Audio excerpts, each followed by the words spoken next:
Hello, in this video we are looking at the analysis of viscoelastic bars, meaning like we will take bars and apply loads to it and see how is the viscoelastic response to them. For this we will use the Alfresh correspondence principles that we discussed in the previous video. So, here is the outline of this video. So, first we will quickly review the Alfresh correspondence principle and then apply it to first analysis of bars under axial load and then move to circular bars which are applied under torsion. So, this will serve as an examples where we apply this correspondence principle and solve some structural problems.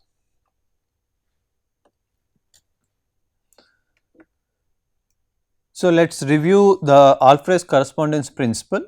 We said here we give you 4 steps. If we follow these steps, we can solve a viscoelastic problem.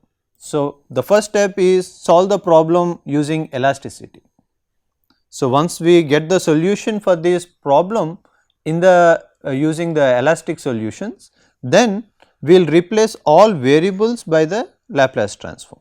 So, here we have shown only strain, but there are other variables in a problem like the stress, the applied load P, the deflection delta. These are the variables in a problem. Next, in step 3 we replace all elastic constants. So, here we showed you elastic constants like the modulus E, which is replaced by S times the modulus in the Laplace domain. But the same can be applied for other elastic constants such as the Poisson's ratio, shear modulus, bulk modulus, to name a few. So, once we replace the variables as well as the elastic constants with this Laplace transform correspondent. So, once we replace the variables and the elastic constant with the Laplace transform values, that is when we move to the last step where we apply the inverse Laplace transform. So, once we apply the inverse Laplace transform, we go from the Laplace domain to the time domain, and the solution we have is the problem solution we are looking for the viscoelastic problem. So, if we follow these 4 steps, we should be able to solve most of the viscoelastic problems, at least those where we have solutions using elasticity. So, let us start with looking what is the for a viscoelastic bar. If we apply an axial load, how can we find the solutions? So, here is the bar, we are applying a uniaxial load. Let us say this bar is made of cross section A and the materials modulus is E. We apply a load which is P, and let us assume that this is a time varying load. So, we will write it as P of T. So, when we apply a uniaxial load to a bar, we in the elastic using elasticity we know how to write the relations. So, first let us start with step 1, which is the elastic solution. So, how do we find the stresses in the bar? Stresses in the bar is simply applied load per unit cross section. Applied load is P of T by cross section A. Though we know that the cross section decreases, but usually we apply this viscoelasticity, especially the linear viscoelasticity, for very small strains where the changes in the cross section usually can be neglected. So, we will assume at least the cross section area A is constant. And when we apply the Hooke's law, I should be able to write the stress in terms of E times the strain. At least in the elastic solution, E is a fixed value. So, it is not a function of time. The only two which are function of time are the stress and the strain. Even these are changing with time, all because our applied load is changing with time. Okay. And then finally, what is the formula we have for the deflection of this axial bar? It is given by PL by AE.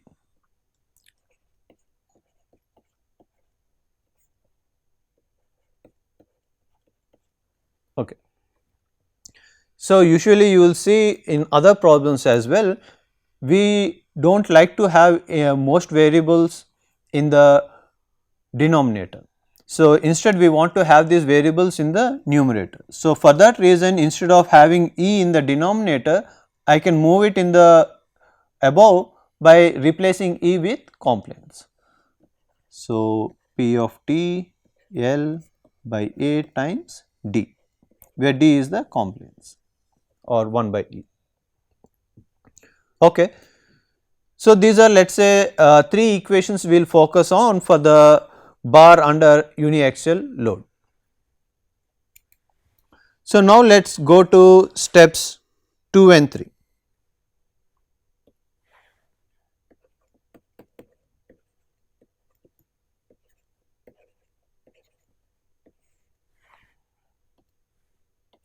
Okay. So, according to step 2 and 3, we replace the variables and the elastic constant. So, let us focus on the first equation. So, sigma we will replace it with the transform sigma s. Sigma is a variable, P the applied load is also a variable. So, we will replace it with P of s by A is a constant. So, there is no transform to it. Similarly, for the second equation it will be sigma of s equals, now we have an elastic constant E. So, we said for this elastic constant we will write it as S times E of s,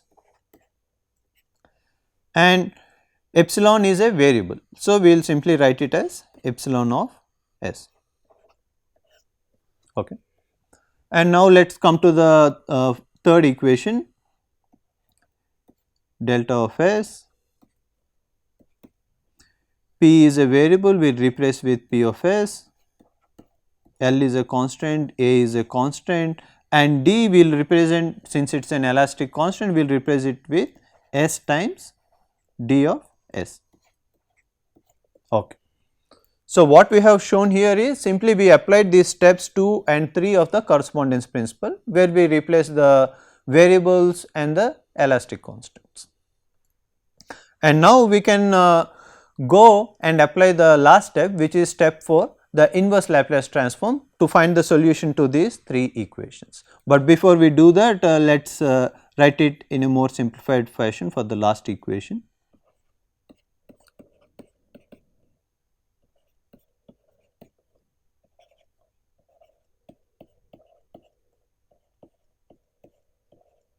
Okay. So, now moving to step 4.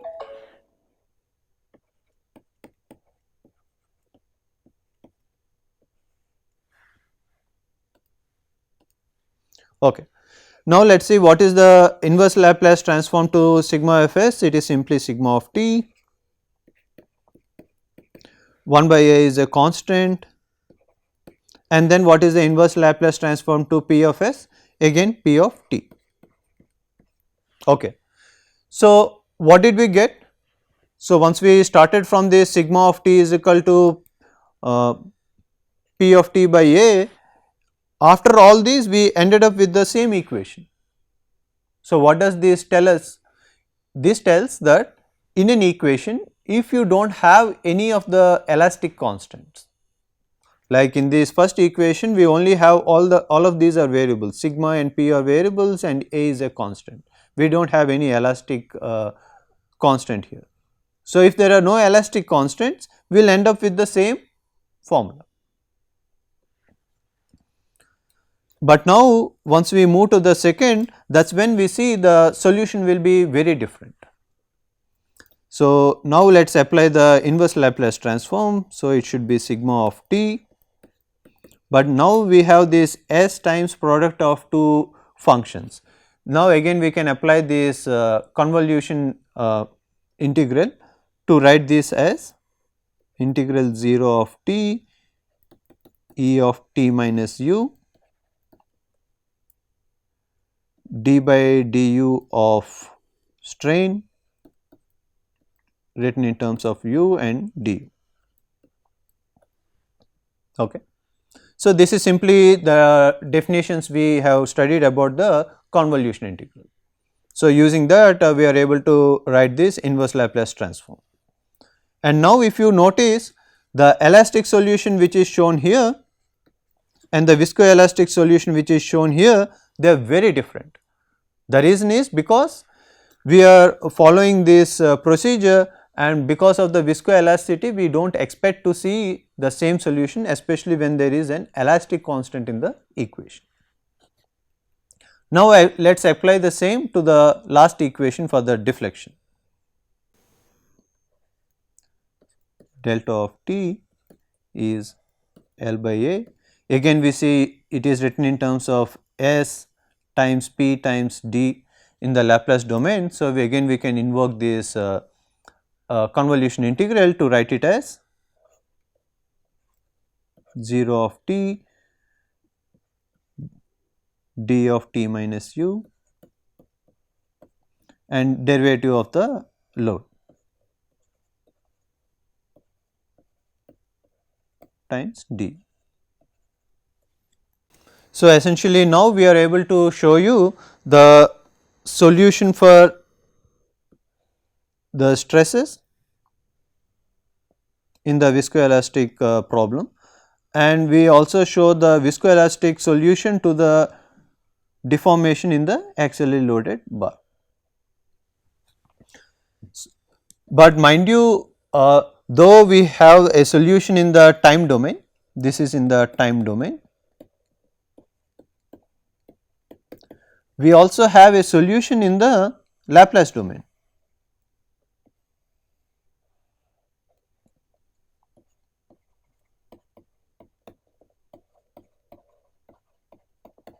Why I am trying to emphasize this is, depending on the kind of problems you are solving, sometimes it is not always true that you plug in or try solving in the time domain. Sometimes solving things in the Laplace domain will be easier. What I mean is, at the end we need to first substitute here what is the applied load P and the creep compliance D. Depending on the expression, sometimes it is easy to solve in the Laplace domain and sometimes it is easy to solve in the time domain.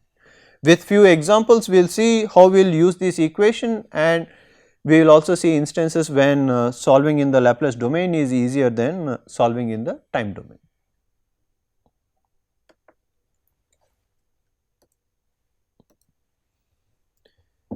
So, here again we have the same bar, but now the applied load is P naught times h of t, which means it is a constant load suddenly applied at time t equal to 0 and then it remains constant, which is represented using this step function h of t. Now let us try to find a solution to this problem. So from previous slide we said if you are looking at the deformation of this bar, there are two expressions which we can use, one in the Laplace domain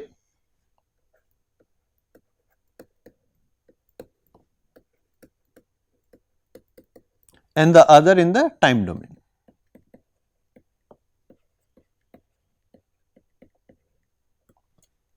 Okay. So let us try to solve first in the Laplace domain and then we will move on into the time domain. So here once we notice that P of t is given as a step function, we can apply the Laplace transform and find out what is P of s. P of s is P naught by s.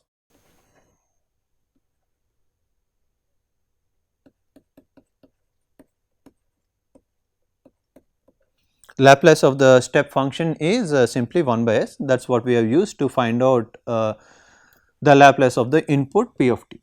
Now let us substitute that in this equation. L by A S times P naught by S and d of S. So, these both S get cancelled out and what we is left out is L P naught by A times d of S.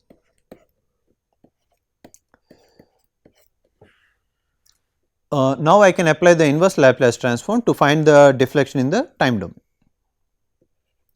This is simply delta of t is given as L P naught by A times d of t.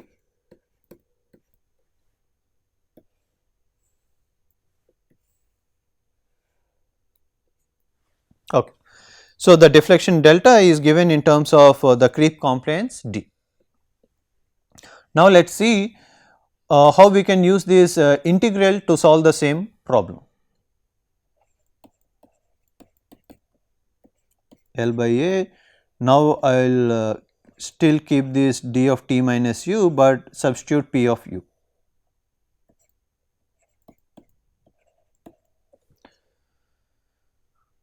So, for this problem we have seen p of u is p naught times h of u, and if we do the first derivative d by du of p is given as p naught times the derivative of the step function we know is the Dirac delta function delta of so there will be a small confusion. This what we have is the Dirac delta function, and what we are finding here is the axial deformation. Yeah, I know we are using the same variable, we should have avoided that, but now that we have it here, let us try to distinguish.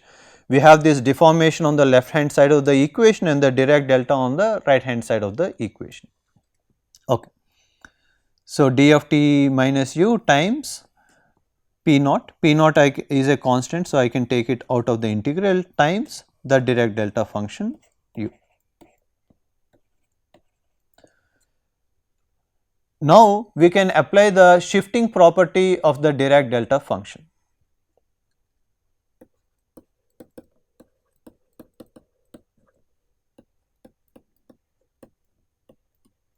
What it says is, if you have a function f of t minus u times delta of u, it is simply the function value at evaluated at time t. So, this can be written as L by A p naught times d of t.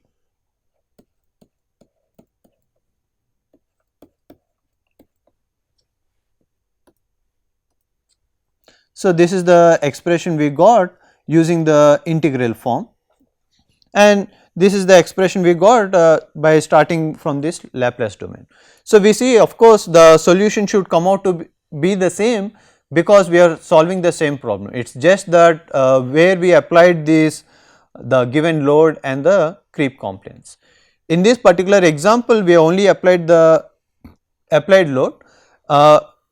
Because of the simplicity of the problem, we have not even mentioned what is this d of t or the what is creep compliance. We have not mentioned whether it is a Maxwell model or a Kelvin model or some other model.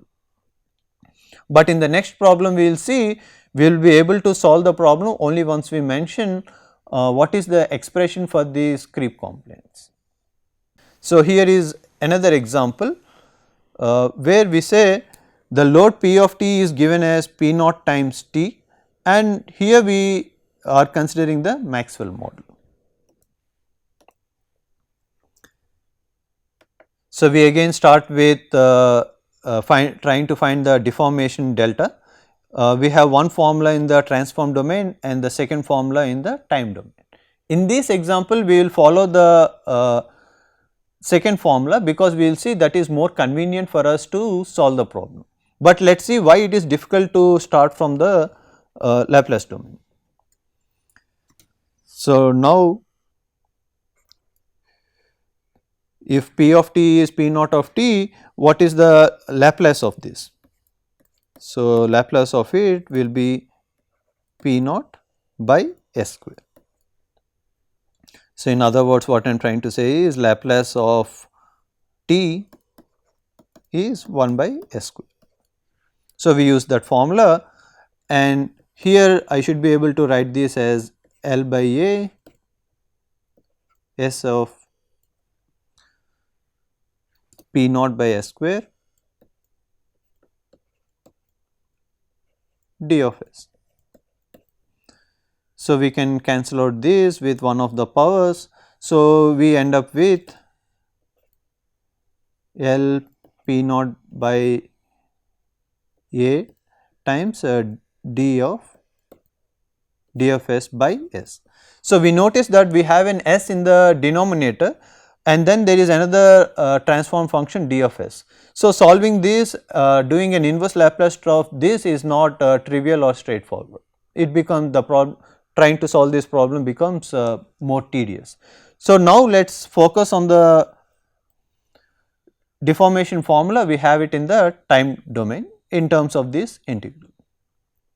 So, let us try to substitute this load first.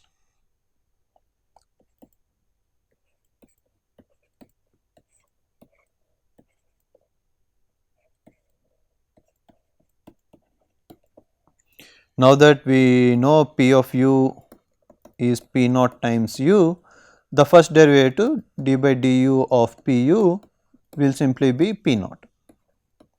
So, let us since P naught is a constant, we can move it out of the integral and then write it as du. Okay. To solve further, we need to know what is d or the creep compliance. To proceed further, we need to know what is the creep compliance d.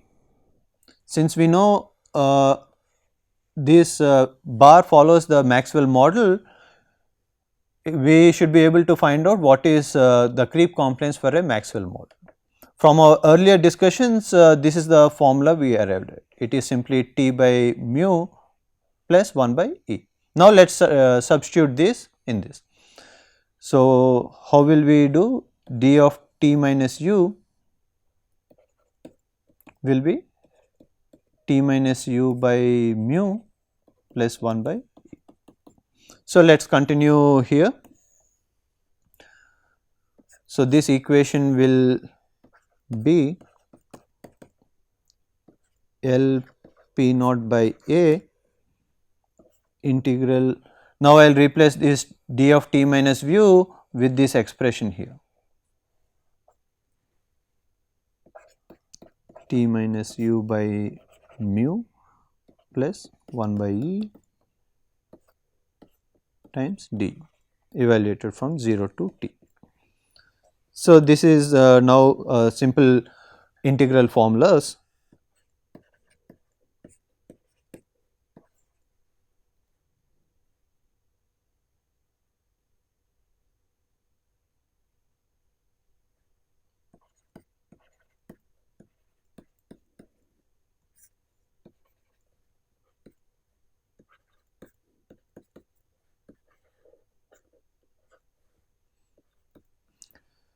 So, after evaluation, we should be getting it as.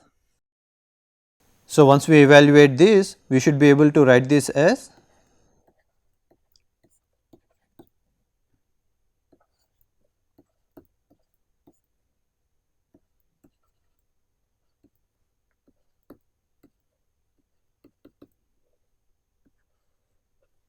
okay. So, finally, the deformation delta of t is L P naught by A times t square by 2 mu plus t by E.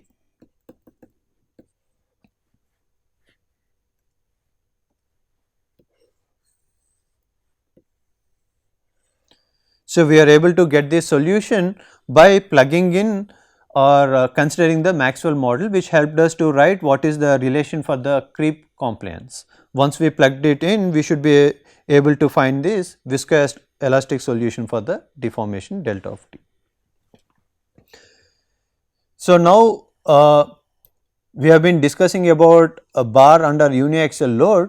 Now let us look at a different kind of loading, which is considering a viscoelastic bar, we are considering torsion loads. So let us consider a bar which is fixed at one end, and on the other end we apply a torque T. So if we look at the end of the bar, this is the initial position,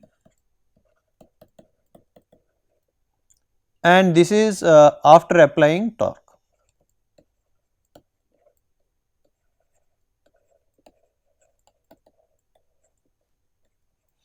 And let us assume that this torque is changing with time t. So, and then we said because of this applied torque, there is a rotation at the end of this bar, which is given by which is given by theta. This theta is again a function of time, because the applied torque is also a function of time.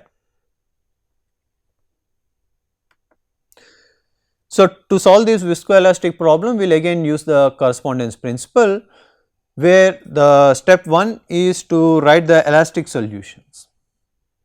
So, we know for torsion bars from the elastics, we simply write it as T by J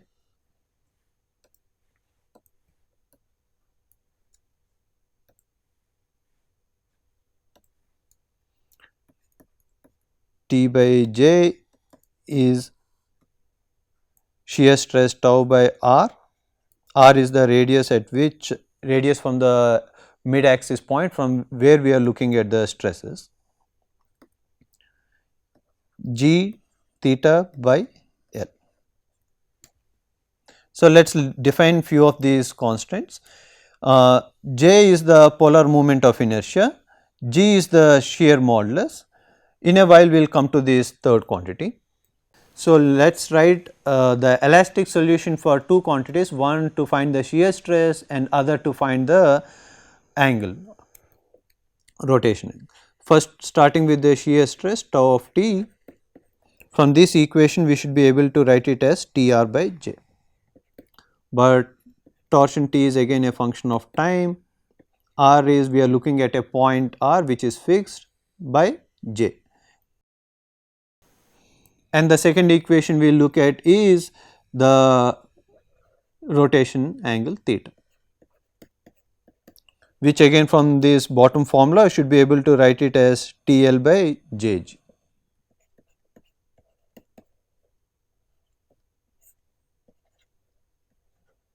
Okay. So you may recall earlier I was saying it is better to avoid any elastic constants in the denominator. So how do we avoid that? We replace it with another term. So here that term we are calling it as d of g, where d of g is defined as the shear creep compliance. So like earlier we had this 1 by E defined as d or the compliance, here we are saying that 1 by g we will write it as d of g. So it is a compliance for the shear stresses or the shear modulus here. Okay. So now let us go to the step 2 of the correspondence principle, 2 and 3 in fact, because we want to replace both the variables and the elastic constants.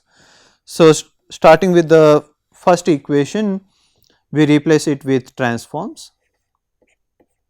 Tau of S is T of S times R by J, and for theta of S it is T of S L by J is the polar moment of inertia, which is again a constant, but D, which is a material or elastic property, is now a function of time. So we replace it with D star of S. So we can replace this D star again as T of S L by J times S times d of s. Okay. Now let us go to the last step, which is step 4, where we do the inverse Laplace transform.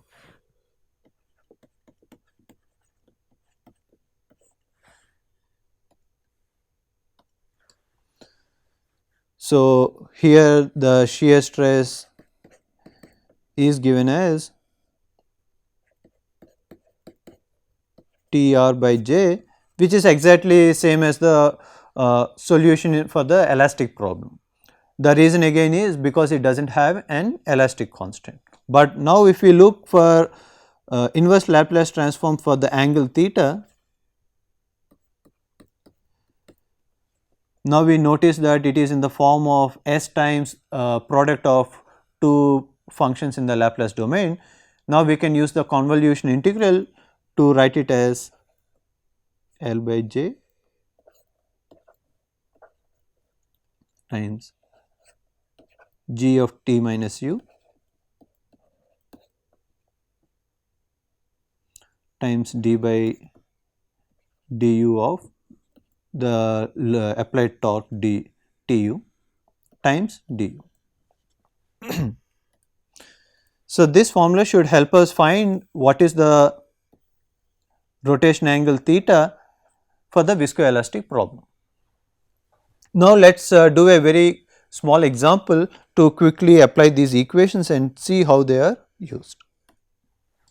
So, we are looking at, let us say if torque T is T naught times h of t. How do we find the angle theta? So, let us substitute that. We know that d by du of this applied torque is T naught times the Dirac delta function u. So, when I substitute this into this integral equation, it should give theta as L by j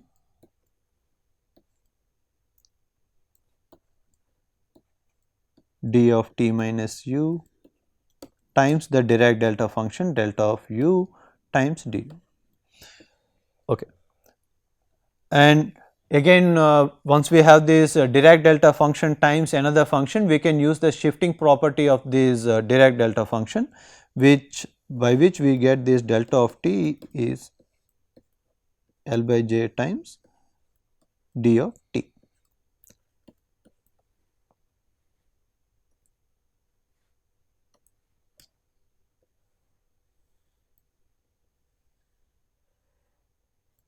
So, in our example, we have chosen a very simple load, which is a step function for the torque, and therefore, the angle theta is given as L by j times this compliance, which we defined as shear creep compliance denoted as d of g. So, in this slide we have shown how we can solve problems, how we can solve viscoelastic problems where we have a circular bar under torsion. So, now let us summarize this video. We started by discussing the Alfresh correspondence principle, which states that in 4 steps we can start from the elastic solution and end with the viscoelastic solution. So, we have applied that for a bar under axial loads as well as a circular bar under torsion, and showed how we can use these correspondence principles to solve basic structural problems like these bars. In the next video, we will look at how to apply the correspondence principles to solve the beam problems.